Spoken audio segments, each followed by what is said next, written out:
Hello my dear students, कैसे आप सभी। उम्मीद करता हूं कि आप सभी एकदम बहुत बढ़िया होंगे। आपका फिर से स्वागत है हमारी एक और नई वीडियो में। और आज की वीडियो हम एक बार फिर से लेकर आए हैं आपके लिए प्रीवियस ईयर क्वेश्चन पेपर सामाजिक विज्ञान का, सोशल साइंस का जो पेपर है। आप सभी को पता है कि आप लोगों के जो बोर्ड एग्जाम है वो चल रहे हैं, और इसी क्रम में अब आपका जो बोर्ड एग्जाम है वो सामाजिक विज्ञान का एग्जाम है, सोशल साइंस का है, एसएसटी का है, जो कि 7 मार्च को होने वाला है। बहुत सारे बच्चों की डिमांड थी कि sir previous year question paper और सैंपल पेपर वगैरह लेकर आइए, तो मैं उसी डिमांड को पूरा करते हुए आज फिर आपके सामने हाजिर हूँ प्रीवियस ईयर क्वेश्चन पेपर लेकर। आज हम सेट नंबर 1 यहाँ पर 32/2/1 प्रश्न पत्र कोड संख्या को हल करने का प्रयास करेंगे, और देखेंगे कि पिछले सालों में किस तरीके के क्वेश्चंस आए हैं और आपके पास किस तरीके के क्वेश्चंस आने के चांसेस बन रहे हैं। तो फटाफट से देख लेते हैं, शुरू करते हैं इस वीडियो को। चैनल पे नए हैं तो चैनल को सब्सक्राइब जरूर कर दीजिएगा, बेल आइकन को प्रेस कर दीजिएगा, क्योंकि ये चैनल आपको दे रहा है सीबीएसई से रिलेटेड हर छोटी बड़ी अपडेट, साथ ही साथ क्लास 9, 10, 11, 12 के इस तरह की बहुत सारे नोट्स वाली वीडियो। तो चलिए बच्चों, शुरू करते हैं। अपने पहले प्रश्न की तरफ आ जाते हैं, और पहले प्रश्न में दे रखा है कि 1815 में नेपोलियन की हार के बाद यूरोपीय सरकारें निम्नलिखित में से किस भावना से प्रेरित थी। तो बच्चों, मैं आपको यहाँ पर बता दूं, जब 1815 में नेपोलियन को हरा दिया जाता है, यूरोपीय सरकारें मिलकर इसे हराती है वाटरलू के युद्ध में, उसके बाद सारी यूरोपीय सरकारें रूढ़िवाद की तरफ मुड़ जाती है। यानी उनका जो अब सिद्धांत होता है वो रूढ़िवाद होता है। रूढ़िवाद को वो लोग अपना लेते हैं और कहते हैं कि वापस से पुरानी व्यवस्था हमें स्थापित कर देनी चाहिए। तो फर्स्ट का आंसर आपका बी हो जाएगा, रूढ़िवाद। सेकंड प्रश्न की तरफ हम चल लेते हैं। उससे पहले मैं आपको बता दूं कि अगर आप हमारे चैनल पर नए हैं तो आपको ये पता होना चाहिए कि हम आपको एक फ़ोन नंबर दे रहे हैं। फ़ोन नंबर को ज़रूर नोट कर लीजिएगा, 8860411939। इस फ़ोन नंबर को नोट कर लीजिएगा, और इस नंबर पे आप अपना क्वेश्चन पेपर मुझे व्हाट्सएप कर सकते हैं, ताकि जल्द से जल्द मैं आपको आपका जो आंसर की है वो प्रोवाइड करवा सकूं। तो इस नंबर को नोट कर लीजिए और फटाफट से अपना जो क्वेश्चन पेपर है वो मुझे इस पर व्हाट्सएप कीजिएगा। चलिए प्रश्न संख्या 2 पर आ जाते हैं। प्रश्न संख्या 2 कह रहा है कि प्रथम विश्व युद्ध में केंद्रीय शक्तियों से संबंधित निम्नलिखित में से सही विकल्प का चयन कीजिए। तो बच्चों, अगर हम बात करें फर्स्ट वर्ल्ड वॉर की, तो फर्स्ट वर्ल्ड वॉर जो है वो 1914 से लेकर 1918 के बीच में लड़ा गया। 1914 से लेकर 1918 तक फर्स्ट वर्ल्ड वॉर लड़ा गया, और ये दो गुटों के बीच में था। एक तरफ थी मित्र शक्तियां, दूसरी तरफ थी धुरी शक्तियां। तो मित्र शक्तियों का तो यहाँ पूछा नहीं है, पर धुरी शक्तियों का जरूर पूछ लिया है। धुरी शक्तियों में ऑप्शन नंबर ए जो है, जर्मनी, ऑस्ट्रिया हंगरी और ऑटोमन तुर्की, ये सारी के सारी जो थी वो मित्र धुरी शक्तियां थी, यानी केंद्रीय शक्तियां थी। जब हम मित्र शक्तियों की बात करते हैं तो ब्रिटेन, फ्रांस और रूस, ब्रिटेन, फ्रांस और रूस इसमें मित्र शक्तियों में शामिल थी। बाद में इसमें अमेरिका भी शामिल होता है। तो ऑप्शन नंबर ए इसका राइट आंसर हो जाएगा। प्रश्न संख्या 3 पर आ गए हैं। प्रश्न संख्या 3 में कह रहा है कि 1920 के दशक में निम्नलिखित में से किस देश की सबसे महत्वपूर्ण विशेषता थी बृहत उत्पादन। ठीक है, बृहत उत्पादन का चलन कहाँ पर था। तो बृहत उत्पादन का चलन ऑप्शन नंबर ए संयुक्त राज्य अमेरिका में था 1920 के दशक में, जब हेनरी फोर्ड ने वहां पर असेंबली लाइन को स्थापित किया था। प्रश्न संख्या 4 पर आ जाते हैं। प्रश्न संख्या 4 कह रहा है कि नीचे दिए गए चित्र को देखिए और चित्र में दिए गए वरिष्ठ साहित्यकार के नाम को पहचानिए और सही विकल्प का चयन कीजिए। तो साहित्यकार की बात करते हैं तो यहाँ राजा राम मोहन राय नहीं है ये, और राजा रवि वर्मा भी नहीं है, गंगाधर भट्टाचार्य भी नहीं है। इनका नाम है लक्ष्मीनाथ बेजबरुआ। ठीक है, ये एक बंगाली साहित्यकार रहे और कविताएं वगैरह लिखा करते थे। अगले प्रश्न पे चलते हैं हम।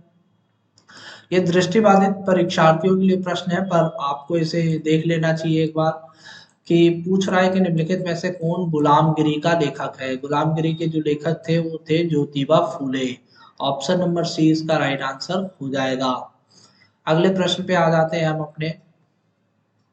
पांचवा जो प्रश्न है, पांचवें प्रश्न में कह रहा है कि निम्नलिखित में से कौन सी मृदा उच्च तापमान और अत्यधिक वर्षा वाले क्षेत्रों में विकसित होती है। उच्च तापमान और अत्यधिक वर्षा वाली बात करें तो यहाँ पर होती है लैटराइट मृदा। लैटराइट मृदा जैसे केरल वगैरह में पाई जाती है, जहाँ पर उच्च तापमान और अत्यधिक वर्षा होती है। छठा प्रश्न जो है अभिकथन और कारण वाला है, जिसमें अभिकथन और कारण दे रखे हैं। यहाँ पर अभिकथन कह रहा है कि कृषि उद्योग एक दूसरे के पूरक है। ये बात जो है ये एकदम सही है, कृषि तथा उद्योग एक दूसरे के पूरक हैं। कारण दे रखा है कि देश में औद्योगिक विकास, बेरोजगारी तथा गरीबी उन्मूलन की आवश्यक शर्त है। ये बात भी एकदम सही है, पर सेकंड बात का फर्स्ट बात से कोई लेना देना नहीं हो रहा है। दोनों कथन सही है, पर वो व्याख्या सही नहीं कर रहा है। तो ऑप्शन नंबर बी जो हो जाएगा वो आपका राइट आंसर हो जाएगा। सातवें प्रश्न की तरफ आ जाते हैं। सातवें प्रश्न में कह रहा है कि स्तंभ फर्स्ट का स्तंभ सेकंड से मिलान कीजिए और सही विकल्प का चयन कीजिए। कांडला बंदरगाह की बात करें तो ये जो था ये स्वतंत्रता के बाद सबसे विकसित पतन था। स्वतंत्रता के बाद हमने इसे विकसित किया था जब कराची पोर्ट हमारे हाथ से चला गया था। मुंबई मुंबई जो है वो सबसे बड़ा पतन है, इस समय सबसे बड़ा डॉकयार्ड है। विशाखापट्टनम की बात करें तो वो स्थल से घिरा हुआ गहरा पतन है। और कोलकाता की बात करें तो ये एक नदीय पतन है। ठीक है, तो यहाँ पर फर्स्ट का फोर्थ के साथ मैच हो रहा है। हम ऑप्शंस में देख लेते हैं, सिर्फ एक ही ऑप्शन हमारे पास है जो फर्स्ट का फोर्थ के साथ मैच कर रहा है, तो ऑप्शन नंबर ए इसका राइट आंसर हो जाएगा। आगे बात कर लेते हैं अपने अगले प्रश्न की।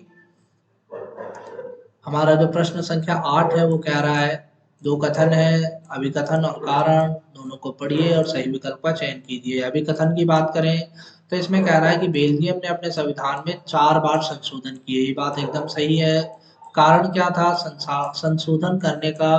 कारण था कि सभी को एक ही देश में एक साथ रहने में सक्षम बनाने के लिए इन्होंने संशोधन किया था। तो ऑप्शन नंबर ए जो हो जाएगा वो राइट आंसर हो जाएगा। अभिकथन ए और कारण आर दोनों ही सही है, और कारण आर अभिकथन ए की सही व्याख्या भी करता है। प्रश्न संख्या 9 की बात करते हैं। निम्नलिखित में से कौन सा सात आकर संघ बनाने का उदाहरण है? सात आकर संघ बनाने का उदाहरण जो है वो कौन सा है? संयुक्त राज्य अमेरिका। पर जब बोलेगा कि साथ लेकर संघ बनाना तो उसमें उदाहरण हो जाएगा भारत। पर इस प्रश्न का उत्तर जो है वो आपका ऑप्शन नंबर बी है, संयुक्त राज्य अमेरिका।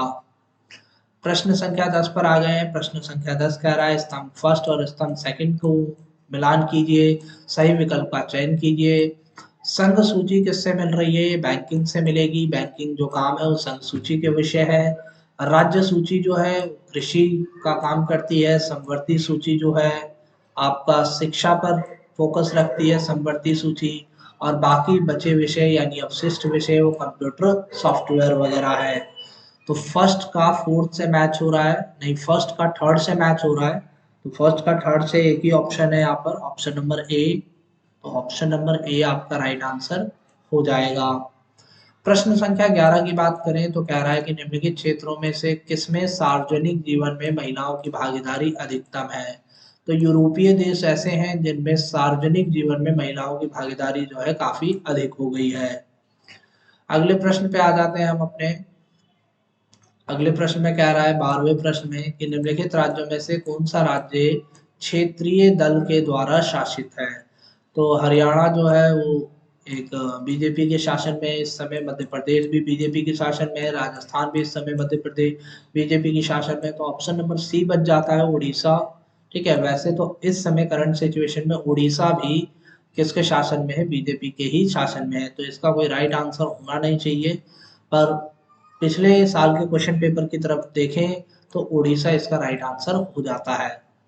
13वें प्रश्न की बात करें तो निम्नलिखित देशों में से किसने बहुदलीय व्यवस्था को अपनाया है? बहुदलीय व्यवस्था, संयुक्त राज्य अमेरिका में द्विदलीय व्यवस्था है, चीन के अंदर एक दलीय व्यवस्था है, जबकि भारत के अंदर बहुदलीय व्यवस्था है, और यूनाइटेड किंगडम के अंदर भी दो दलीय व्यवस्था है। तो इसका right answer option number B हो जाएगा। प्रश्न संख्या 14 की बात करते हैं। निम्नलिखित रिक्त स्थान की पूर्ति करने के लिए कह रहा है कि विश्व बैंक द्वारा देशों की तुलना करने के लिए उनकी डैश सबसे महत्वपूर्ण विशेषता समझी जाती है। तो यहाँ पर विश्व बैंक जो है आय की गणना करता है विभिन्न देशों की तुलना करने के लिए। आय मेजर फैक्टर होता है उनके लिए। 15वें प्रश्न पे आ जाते हैं। कह रहा है दी गई तालिका का अध्ययन कीजिए और नीचे दिए गए प्रश्नों को उत्तर दीजिए।